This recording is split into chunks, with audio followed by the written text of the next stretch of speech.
This is an Irish post box, and this is a manhole cover from Dublin city centre, and they both have the same thing written on them. So you can see here, it looks like it says P-I-T, pits, and if you've watched my TikToks before, you'll know that pit means vulva, but no, it doesn't say vulva. It says P, and then there's a little symbol, and then a T. So the P stands for post, and the T stands for telegraph, and the symbol in between them means and. It means agus. So it's called a Tironian et. You can see it here in a book as well. So everywhere you see the Tironian et, it just stands for the word agus.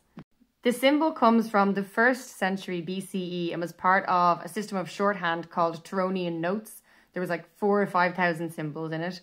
And for some reason, even though the ampersand, which you can see here, became more commonly used as shorthand for and in other languages, the Tironian et remained as the one that's used in the Irish language and also in Scots Gaelic.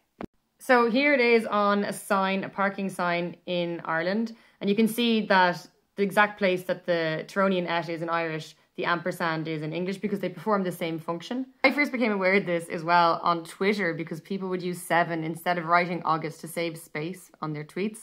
And it really confused me when I first started learning Irish, but now I know, and so do you.